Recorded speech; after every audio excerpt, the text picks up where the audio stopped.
Hi, I'm Vitória from Brazil, and today I will tell you a story of a woman. Since she was little, her life wasn't easy. She grew up in humbleness and always lived with her godmother and grandmother who worked with crafts. Her mother never stayed at home because she had mental problems and frequently had to be hospitalized. She never knew who her father was, and because of all these problems, she didn't receive the care and attention that she needed. Due to the poverty of her family, when she was 7, she did housework for rich people, who in return gave her clothes, food, and toys. She was 10 when she witnessed her mother's crisis and saw her being taken to the hospice. She always got beaten by her godmother, who had a lot of work and didn't have the time or the patience to educate her in a balanced way. One time, her godmother said to the teachers that they could beat on her if it was needed.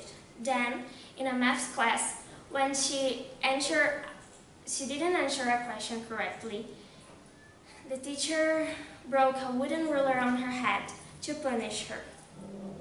In her teenage years, a period when it starts the big questions, she started to ask her family who her father was.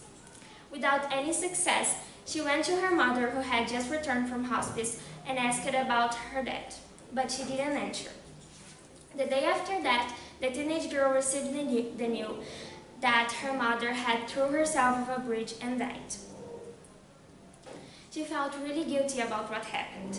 It was a really difficult time for her, a day that she didn't even know how she was going to move forward. She even thought about killing herself. Over time, this woman met a man, they married, and then her life started to get better. She went to therapy, what helped her a lot to understand and accept her story. She fulfilled her dream of having a family and had 2 children, me and my brother. So this woman is my mom. When my brother was 1, she was a psychology major to understand my grandmother's mind and behavior. Over time, she discovered that her mother had schizophrenia. I told this story because my mom is an example of a resilient person. She had everything to be someone totally different from what she turned. She had never known her dad. She was beaten, and her mother killed herself. And in spite of these huge problems, she grew up in life and now is a wonderful mother, wife, and psychologist. But what is it to be resilient? First, let's start talking about resilience. According to physics, this term represents the ability of a substance such as rubber to return to original shape after it has been pressed or bent.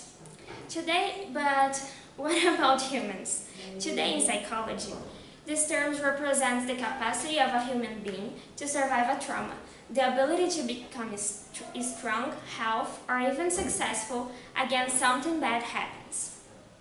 Certainly you know people who, even if they fail, they could bounce back even better than they were before. According to researchers, this kind of people tend to be very happy because of their resilience, with higher life satisfaction, less depression and anxiety. But not everyone was born with this self-power. So, what if we could build resilience? What if we could see our difficulties as an impulse to grow up? Of course, it wasn't that easy for my mom to learn to deal with her problems. For example, she has had to build her resilience. She used the power of her creativity and her imagination to transform her bad moments into good ones. When she wanted to drink soda, but all she had to drink was water, she used to think of the soda flavor. Because she knew she couldn't change her reality, so she used her imagination to face her problems in an easier way. She was grateful, even in the worst events of her life. She always tried to see the good side of everything. Even if she has had absent parents, she has to be optimistic. She was aware of her situation could be worse. She could have no one to take care of her, not have a house to live in, and end up on the streets. That's the reason for her gratitude for her grandmother and godmother, who were by her side every day. That's the reason why she would be grateful for her education, clothes, food, and home. All the difficulties that my mom had was an impulse was an impulse to her to create dreams and believe in them. She dreamed of building her own family, to have her own children, and being a good mother. That was the key that she found to think in a better life, with a lot of opportunities that one day will be hers. Without her dreams, she wouldn't have the strength to move forward. Her goals were something that she had to fight for. And that was the most important thing that she did, think that tomorrow would be better than today.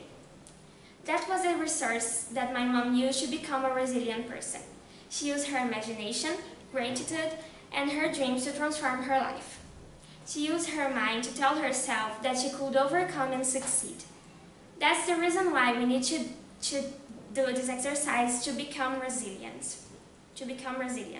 We have to believe in ourselves, know that we have the power to move forward and to change our lives. Realize that no dream is too much and that we need to have goals to fight for. Be resilient. Believe in your strength, in your potential. Believe you are capable and you will be. Thank you.